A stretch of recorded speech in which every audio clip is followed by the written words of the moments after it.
पूरे देश में एक ऐसा समाज है जो अपनी पहचान लगातार ढूंढ रहा है। आज़ादी के आज 75 वर्ष से ज़्यादा हो गए और तमाम तरह के अमृत उत्सव भी मन गए, लेकिन इसके बाद भी जो है आदिवासी समाज जो है वो अपनी पहचान जो है पूरे देश भर में खोजता हुआ नज़र आ रहा है। हम इस वक्त मौजूद है राजधानी रांची के सिरमटोली स्थित सरना स्थल में, जहां पर जो आदिवासी अगवा नेता लोग हैं उन्होंने एक बैठक रखी थी इसी मामले को लेकर। हमारे साथ इस वक्त भारतीय आदिवासी पार्टी के प्रदेश अध्यक्ष जो हैं प्रेम साही मुंडा जी मौजूद हैं। हम सीधा उनसे जुड़ेंगे, क्या कुछ जो है किस बात को लेकर आज चर्चा हुई ये बात जानने की कोशिश करेंगे। सबसे पहले आपको जोहार।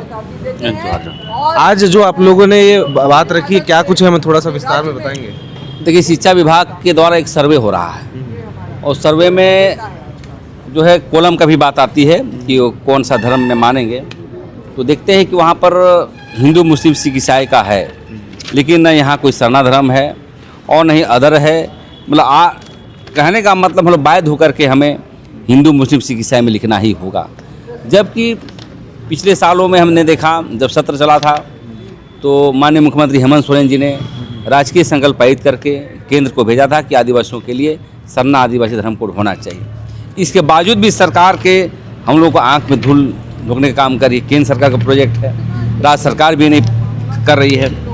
तो हम लोग यही चाह रहे हैं कि सर्वे हो लेकिन हमारा अदर में हमारा नाम हो, लेकिन नाम नहीं होने के कारण आज हम लोग इसको संज्ञान दिलाने के लिए सरकार को आज प्रेस वार्ता कर रहे हैं और इसी मांगों को लेकर के हम लोग मांग पत्र सौंपेंगे।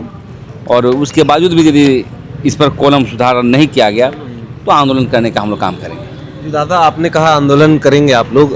राज्य गठन के आज 25 वर्ष पूरे हो गए। जो सरकार है, अभी मौजूदा सरकार है, वो भी जो है हेमंत सोरेन वो भी आदिवासी में आते हैं, उनकी धर्मपत्नी है वो भी आते हैं। कुल मिलाकर अगर हम देखें तो 28 जो सीट हैं जहां से विधायक चुन कर आए हैं वो भी आदिवासी हैं। और अगर हम एमपी की बात करें तो 5 जो है वो भी अभी जो है आदिवासी समाज से ही आते हैं। आज झारखंड अलग हुए 25 साल हो गए, लेकिन जो आदिवासी जिन्होंने लड़कर और आंदोलन कर कर झारखंड को अलग किया है, आज भी अपनी पहचान ढूंढ रहा है। ये कहीं ना कहीं तो असंतोषजनक ही बात होगी। ये बात सही है कि दुर्भाग्यपूर्ण है कि हम लोग 25 साल हो गए अलग राज्य निर्माण होने के बाद, लेकिन आज तक सभी आदिवासी विधायक रहे, चाहे बाबूलाल मरांडी हो, चाहे मधु कोड़ा हो, अर्जुन मुंडा हो, चंपई सोरेन हो और आज के दिन में हेमंत सोरेन जी हो।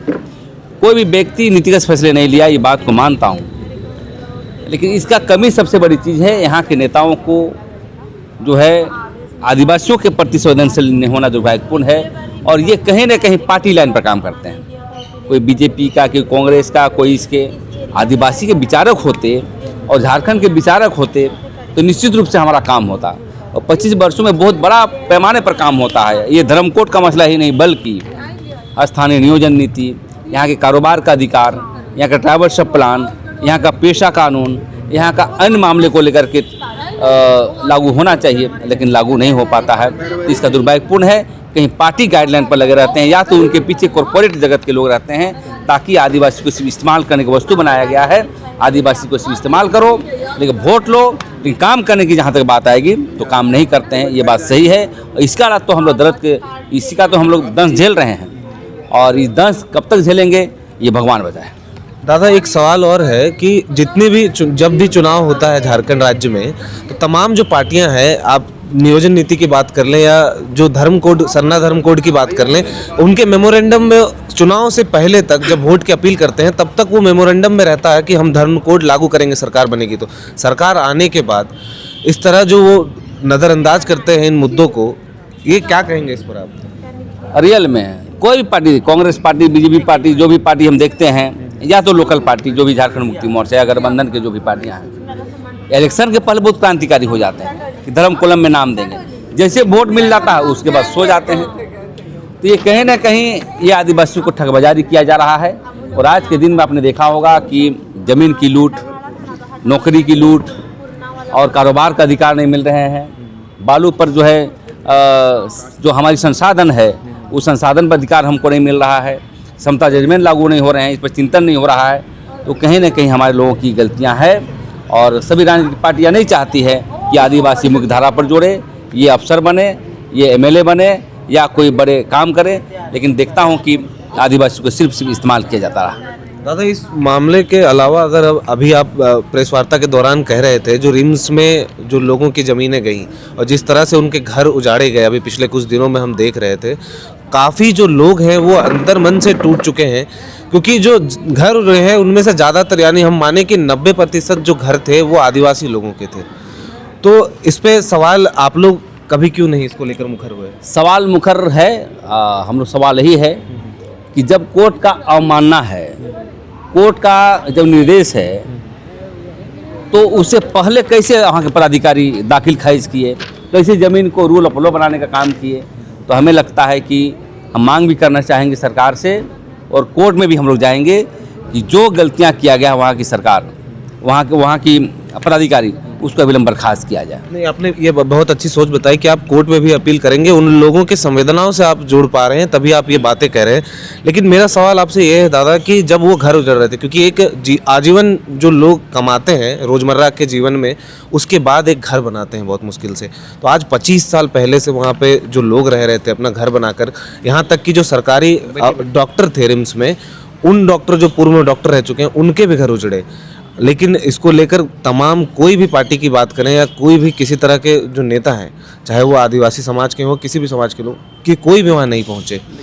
इतने दिनों हम आपकी बात को हम समझ रहे हैं कि कोर्ट का मामला है, माननीय न्यायालय ने ये आदेश दिया है, उसकी अवहेलना हो जाएगी, इसलिए आप नहीं पहुँचे, लेकिन उनका पक्ष रखने का मौका देने के लिए इसको लेकर तो अगुवाई आप लोग कर सकते थे। देखिए, हम देश के संविधान के मानने वाले लोग हैं, और जहाँ पर गैरकानूनी से ढंग से रह रहा हो, चाहे कोई भी हो, समय मिलना चाहिए।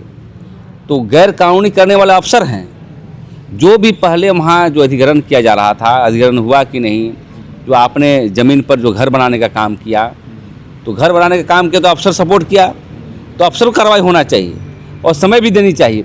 लेकिन जब माननीय कोर्ट का निर्देश है कि अविलंब जो है जितना भी अतिक्रमण किया गया है उसको हटाया जाए, इस पर हम कुछ नहीं कह सकते, क्योंकि इस पर केस भी चला और डबल बेंच का ये ऑर्डर है, सिंगल बेंच का नहीं, डबल बेंच का ऑर्डर है।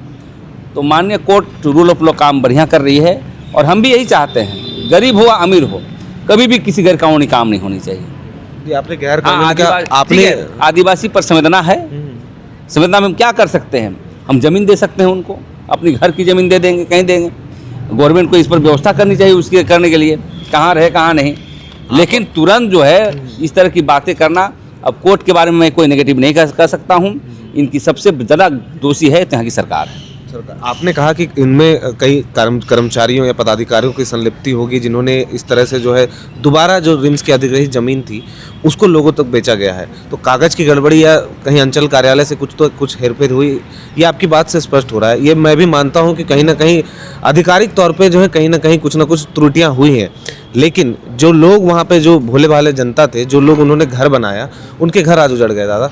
तो अगर मान के चलिए माननीय न्यायालय है, लेकिन आप लोग उनकी तरफ से नेतृत्व तो करके माननीय न्यायालय के सामने समक्ष जो है ये अपील तो कर सकते थे कि इतनी मेहनत अपील करेंगे। बहुत सारी बातें आई है कि जो ज़मीन अधिग्रहण किया गया उसके बावजूद भी 60 डिसमिल बचा हुआ है, तो इसको कोर्ट के माध्यम से हम लोग जाएंगे। और ये तो अभी की बात करें, लेकिन उनका तो सब कुछ उजड़ गया दादा। अब उजड़ने के बाद मैं क्या कर सकता हूँ? सरकार कुछ नहीं कर रही है, कोर्ट के विरुद्ध जाएंगे। मैं तो कहा कि समाज के मिल करके उनको ज़मीन ही दे सकते हैं, यही काम हो सकता है। अब कोर्ट के बारे में आप भी बोल नहीं सकते हैं, आप बोल सकते हैं, बताइए। कोर्ट का जब निर्देश है, ये देश जो है कार्यपालिका, न्यायपालिका, विधायिका से चलती है, कार्यपालिका काम नहीं कर रहा है, तब लोग कोर्ट गया, कोर्ट का निर्देश हुआ। अब कोर्ट का अब अवहेलना कौन? यही है कि झूठा सिंपैथी आप दे सकते हैं जाकर के। हम लोग झूठ बोलने वाले व्यक्ति नहीं हैं। निशा भगत जी कल पहुंची वहाँ पर, बुलडोजर को रोका उन्होंने और तमाम जो चीज़ें, उनकी गिरफ्तारी भी हुई वहाँ पर। गिरफ्तारी हुई, अच्छी की। अब गई, उसके क्या बात है, फिर से जाएं? कौन रोका है? मैं तो चाहता हूँ गीता ये क्या नाम है, निशा भगत, एक बार नहीं बार बार जाए, कौन रोका है? लेकिन देखिए, हम लोग संविधान को मानने वाले लोग हैं, और थोड़ा सा जाकर के खुश होना, थोड़ा सा जाकर के वायरल होना, ये हमारी पद्धति नहीं है। हम लोग सत्य की रास्ता पर लड़ते हैं। हाँ, संवेदना है आदिवासियों पर, और संवेदना है, उनको देखेंगे क्या कर सकते हैं। यदि कोर्ट का माध्यम है तो कोर्ट के माध्यम से ही समाधान हम लोग करने का प्रयास दादा, ये कागज आप दिखा रहे हैं और बार बार कह रहे हैं कि जो सरना धर्मावलंबी हैं उनके लिए कोई, ना तो सरना धर्म का कोई यहाँ पर जिक्र है, ना ही कोई अदर का सेक्शन दिया गया है। तो कहीं ना कहीं ये मसला तो फिर सरना धर्म कोड को लेकर ही फंसता है। अभी जो तमाम पिछले कुछ दिनों से हम देख रहे हैं, चाहे वो कुर्मी आंदोलन की बात हो, चाहे वो जो निशा भगत एक तरफ मुखर हैं डीलिस्टिंग को लेकर, और तमाम जो पहले कुर्मी वर्सेस आदिवासी का ये मामला था, अब जो है आदिवासी सरना आदिवासी समवेत जो धर्मावलंबी जो ईसाई धर्म को मान रहे हैं, इनके विरुद्ध ये मामला आकर अटका है। निशा भगत ने कुछ दिनों पहले मुंडन भी कराया इसको लेकर। आप भी आदिवासी नेता हैं, आप इसको लेकर क्या अपनी प्रतिक्रिया रखते हैं या क्या? देखिए, राजनीतिक स्टैंड है, मूड़ी छिलवा लेना या कोई भी आंदोलन, बहुत सारे पहले चिपको आंदोलन चलता था कि पेड़ को बचाने के, पेड़ में चिपक गया था सब कोई, तो इस तरह आंदोलन का स्वरूप है। और आंदोलन का कई स्वरूप करने के बावजूद भी यदि आप आदिवासी समाज को तोड़ने का काम करते हैं तो ये नहीं होना चाहिए, बल्कि आप मुड़ी छिलवा करके मान लीजिए ईसाइयों के खिलाफ आंदोलन किए कि नहीं डीलिस्टिंग होना चाहिए। हाँ, डीलिस्टिंग के सपोर्टर हम हैं, तो ईसाई को ही नहीं बल्कि हिंदू बने हुए 97% उसका भी डीलिस्टिंग होना चाहिए। और मैं कहना चाहता हूँ कि डीलिस्टिंग होने से आदिवासियों का पेशा कानून और 5वीं अनुसूची सबसे ज़्यादा समाप्त हो जाएंगे। पेशा को लेकर भी तमाम जो बातें आ रही हैं, अभी सरकार जो बार बार कहती है कि हम लागू करेंगे, मौजूदा सरकार ने भी वादे किए थे चुनाव से पहले, लेकिन अब तक इस पर किसी तरह की कुछ कार्रवाई या कुछ आगे पहल नहीं देखी जा रही है सरकार की ओर से। कोर्ट का भी निर्देश है, कोर्ट का भी निर्देश है, लेकिन अभी तक जो है राज्य सरकार संवेदनशील के काम नहीं कर रही है। तो ये राज्य सरकार को आपको पूछना चाहिए कि हम तो चाहेंगे पत्रकार महोदय से कि आप एक बार मुख्यमंत्री से भी इंटरव्यू लीजिए और कहिए कि कोर्ट का निर्देश के बावजूद भी आपने क्यों नहीं कर रहा भाई कोर्ट का।